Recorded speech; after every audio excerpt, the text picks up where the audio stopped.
Okay. Okay, so we take turns, Carolina. Okay. How can you present Fisher for? No, nobody's going to present me. Maybe one way to No, present he you will is, present himself. yeah, but maybe we found you through the Slack channel, I believe. Mm.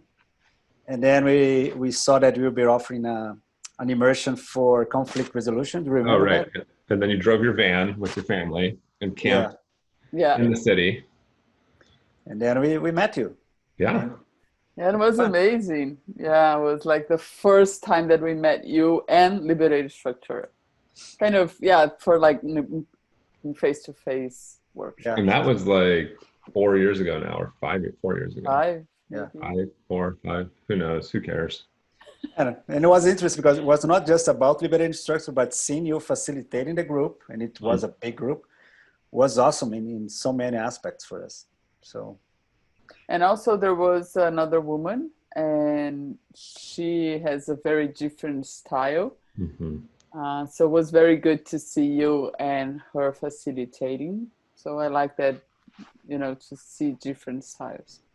Yeah, having a design team to illustrate or show that there's no single way to facilitate with the structures, and each of us brings our own preferences and styles and approaches and language and all of that to the practice is, I think, a helpful thing to remember or to highlight or show in workshops.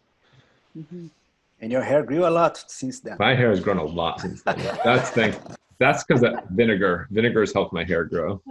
Vinegar, yeah. So I had, for a long time in my late 20s, I had really dry skin.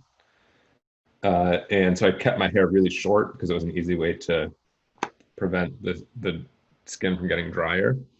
And then somebody along the way suggested I try apple cider vinegar. And like the day after I tried it, my skin completely improved. And so then I could grow out my hair. wow. So that's why the hair is long. That's a good recipe. It is, yeah. So it's a year and a half of growth now. I'm trying to make up for 20 plus years of having my hair really short. So do you want to introduce yourself and then we go to the first question? Yeah. Sure. So I'm Fisher. Pleasure to meet whoever is going to be seeing this, even though I'm not meeting you now. I think we'll spend some time with you on Friday. And yeah, I've been using liberating structures now for about a little over 10 years. I first got started with them in community health work. So I was working at a health foundation and trying to do things in informal communities of care, which are like, I don't know, the situations I was mostly working in were how do you work and support elders who might have Alzheimer's or memory loss or dementia stay engaged in their communities and actually, you know, sort of design their own services in the community. And so we needed ways that just, you know, deeply respected the imagination and intelligence of people in a way that we didn't interfere or get in the way of what they wanted to build. And so that's kind of where I got started with them, and was really fortunate that I met Keith very, very early on in my professional life. And he's shaped and contributed a great deal to my overall practice. And kind of is like for me, I think that's what's helpful is like my base layer of facilitation is liberating structures. Like I had no orientation, no training, nothing to do with group work prior to liberating structures. So it's like my first language of group facilitation is liberating structures. I didn't know that. Yeah, I don't have alternate languages of like group practice. That's good. So yeah, so that's my first orientation to how to work with groups. Now my work is all over the place in a bunch of different domains. Nice. So tell us, what is an awesome day for Fisher Qua? It probably involves a bicycle, a garden, and cooking. Yeah, it involves those three things.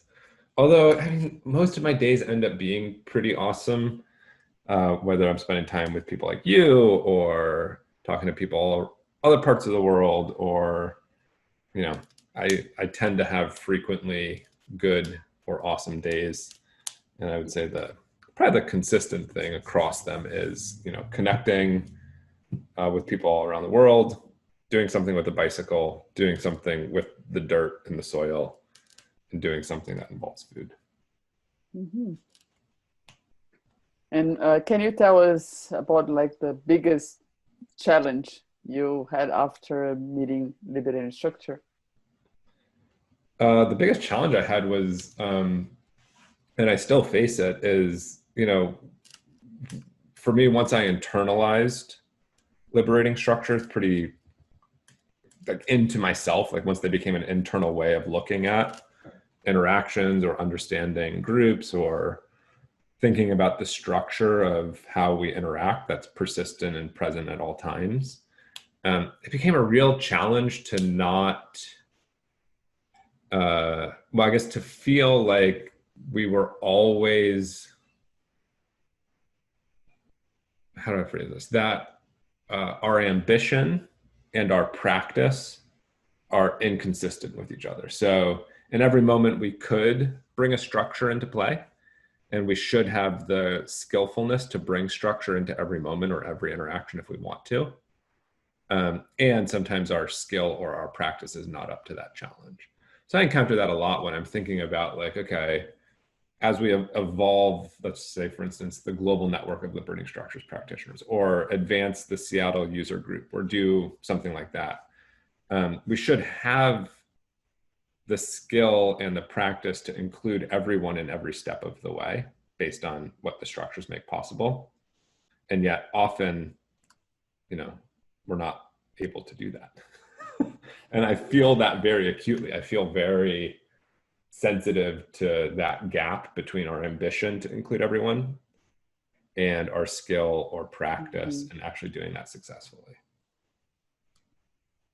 So to me, that's the big challenge, is now you see all of the ways in which we exclude people. And then I feel very acutely when I'm making choices that I know will exclude people, but I don't have either the capacity at the time, the focus, the attention, or even the skill to do something about it. Mm-hmm.